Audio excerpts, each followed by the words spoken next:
أعوذ بالله من الشيطان الرجيم. بسم الله الرحمن الرحيم.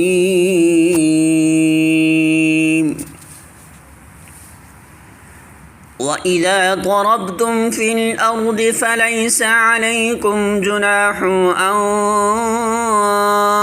تقصروا من الصلاة إن خفتم أن يفتنكم الذين كفروا إن الكافرين كانوا لكم عدوا مبينا. سورۃ النساء آیت نمبر 101. ترجمہ: اور جب تم لوگ سفر کے لیے نکلو تو کوئی مضائقہ نہیں اگر نماز میں اختصار کر دو، جب کہ تمہیں اندیشہ ہو کہ کافر تمہیں ستائیں گے، کیونکہ وہ کھلم کھلا تمہاری دشمنی پر تلے ہوئے ہیں۔ زمانہ امن کے سفر میں قصر یہ ہے کہ جن اوقات کی نماز میں 4 رکعتیں فرض ہیں ان میں 2 رکعتیں پڑھی جائیں، اور حالت جنگ میں قصر کے لیے کوئی حد مقرر نہیں ہے۔ جنگی حالات جس طرح بھی اجازت دیں نماز پڑھی جائے۔ جماعت کا موقع ہو تو جماعت سے پڑھو، ورنہ فردن ہی صحیح۔ قبلہ رخ نہ ہو سکتے ہو تو جدھر بھی رخ ہو، سواری پر بیٹھے ہو اور چلتے ہوئے بھی پڑھ سکتے ہیں۔ رکوع سجدہ ممکن نہ ہو تو اشارہ ہی سے صحیح۔ ضرورت پڑے تو نماز ہی کی حالت میں چل بھی سکتے ہو۔ کپڑوں کو خون لگا ہوا ہو تب بھی مضائقہ نہیں۔ ان سب آسانیوں کے باوجود اگر ایسی پرخطر حالت ہو کہ کس طرح نماز نہ پڑھی جا سکے تو مجبوراً مؤخر کی جائے، جیسے جنگ خندق کے موقع پر ہوا۔ اس امر میں اختلاف ہے کہ سفر میں صرف فرض پڑھے جائیں یا سنتے بھی۔ نبی صلی اللہ علیہ وسلم کے عمل سے جو کچھ ثابت ہے وہ یہ ہے کہ آپ سفر میں فجر کی سنتوں اور عشاء کے وتر کا تو التزام فرماتے تھے، مگر باقی اوقات میں صرف فرض پڑھتے تھے۔ سنتے پڑھنے کا التزام آپ سے ثابت نہیں ہے۔ البتہ نفل نمازوں کا جب موقع ملتا تھا پڑھ لیا کرتے تھے، حتیٰ کہ سواری پر بیٹھتے ہوئے بھی پڑھتے رہتے تھے۔ اسی بنا پر حضرت عبداللہ بن عمر نے لوگوں کو سفر میں فجر کے سوا دوسرے اوقات کی سنتیں پڑھنے سے منع کیا، مگر اکثر علماء ترک اور فعل دونوں کو جائز قرار دے دیں اور اسے بندے کے اختیار پر چھوڑ دیتے ہیں۔ حنفیہ کا مختار مذہب یہ ہے کہ مسافر جب راستہ طے کر رہا ہو تو سنتیں نہ پڑھنا افضل ہے، اور جب کسی مقام پر منزل کرے اور اطمینان حاصل ہو تو پڑھنا افضل ہے۔ جس سفر میں قصر کیا جا سکتا ہے اس کے لیے بعض ائمہ نے یہ شرط لگائی ہے کہ وہ فی سبیل اللہ ہونا چاہیے، جیسے جہاد، حج، عمرہ، طلب علم وغیرہ۔ ابن عمر، ابن مسعود رضی اللہ عنہما اور عطا کا یہی فتویٰ ہے۔ امام شافعی رحمہ اللہ اور امام احمد رحمہ اللہ کہتے ہیں کہ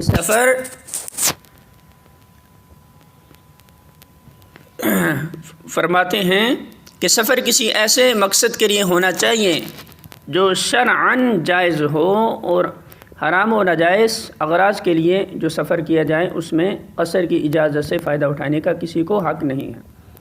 حنفیہ کہتے ہیں کہ قصر ہر سفر میں کیا جا سکتا ہے، رہی سفر کی نوعیت تو وہ بجائے خود ثواب یا عتاب کے مستحق ہو سکتی ہے، مگر قصر کی اجازت پر اس کا کوئی اثر نہیں پڑتا۔ بعض ائمہ نے مضائقہ نہیں، فلیس علیکم جناح کا مفہوم یہ سمجھا ہے کہ سفر میں قصر کرنا ضروری نہیں ہے، بلکہ محض اس کی اجازت ہے۔ آدمی چاہے تو اس سے فائدہ اٹھائے ورنہ پوری نماز پڑھے۔ یہی رائے امام شافعی رحمہ اللہ نے اختیار کی کہ اگرچہ وہ قصر کرنے کو افضل اور ترک قصر کو ترک اولا قرار دیتے ہیں۔ امام احمد رحمہ اللہ کے نزدیک قصر کرنا واجب تو نہیں ہے، مگر نہ کرنا مکروہ ہے۔ امام ابو حنیفہ رحمہ اللہ کے نزدیک قصر کرنا واجب ہے، اور یہی رائے ایک روایت میں امام مالک رحمہ اللہ سے بھی منقول ہے۔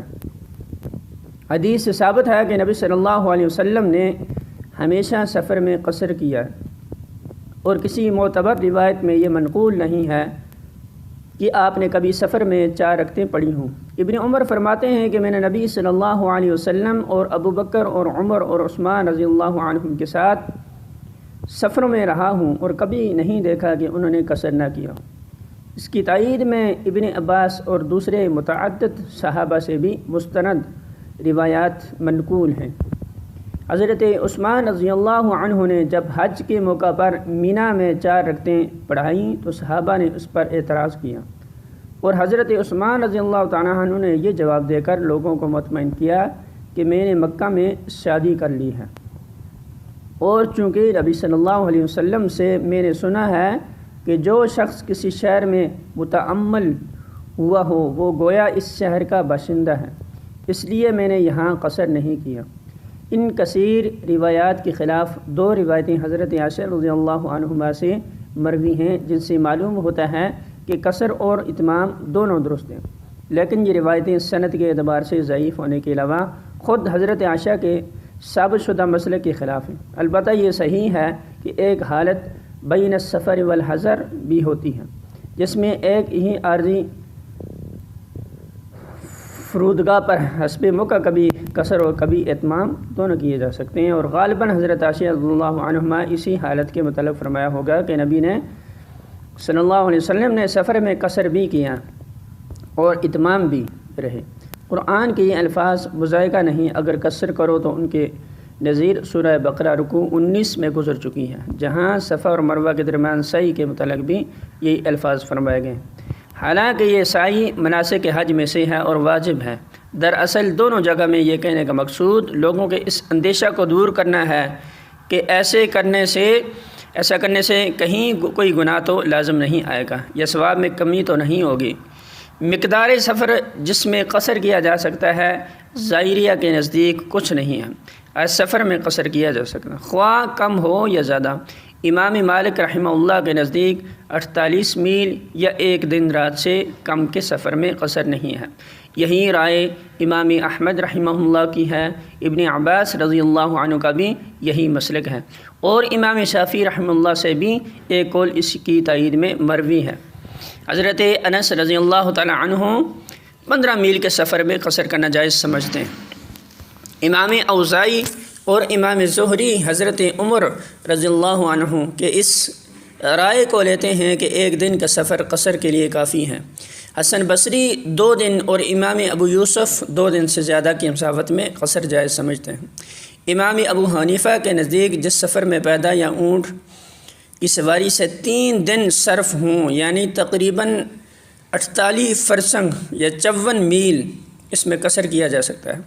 یہی رائے ابن عمر، ابن مسعود اور حضرت عثمان رضی اللہ عنہم کی ہے۔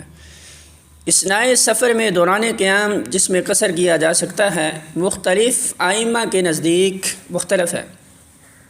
امام احمد کے نزدیک جہاں آدمی 4 دن ٹھہرنے کا ارادہ کر لیا ہو وہاں پوری نماز پڑھنی ہوگی۔ امام مالک، امام شافعی کے نزدیک جہاں 4 دن سے زیادہ قیام کا ارادہ ہو وہاں قصر جائز نہیں۔ امام اوزاعی 13 دن اور امام ابو حنیفہ 15 دن یا اس سے زیادہ کی نیت قیام پر پوری نماز ادا کرنے کا حکم دیتے ہیں۔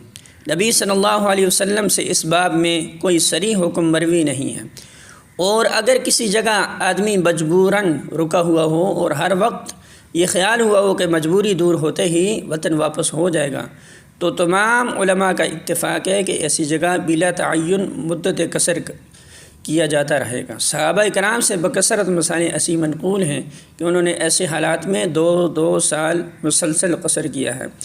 امام احمد ابن حنبل اسی پر قیاس کر کے قیدی کو بھی اس کے پورے زمانہ قید میں قصر کی اجازت دیتے ہیں۔ سورہ نساء حاشیہ نمبر 133۔ ظاہریوں اور خارجیوں نے اس فکرے کا یہ مطلب لیا ہے کہ قصر صرف حالت جنگ کے لیے ہے اور حالت امن کے سفر میں قصر کرنا قرآن کے خلاف ہے، لیکن حدیث میں مستند روایت سے ثابت ہے کہ حضرت عمر نے جب یہی شبہ نبی صلی اللہ علیہ وسلم کے سامنے پیش کیا تو حضور صلی اللہ علیہ وسلم نے فرمایا صدقہ تصدقہ اللہ بہا علیکم فاقبلوا صدقہ۔ یہ قصر کی اجازت ایک انعام ہے جو اللہ نے تمہیں بخشا ہے، لہذا اس کے انعام کو قبول کرو۔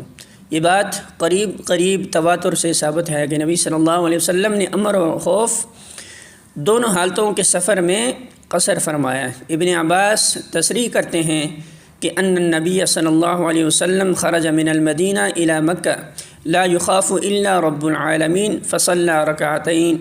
نبی صلی اللہ علیہ وسلم مدینہ سے مکہ تشریف لائے گئے اور اس وقت رب العالمین کے سوا کسی کا خوف نہ تھا، مگر آپ نے 2 ہی رکعتیں پڑھی۔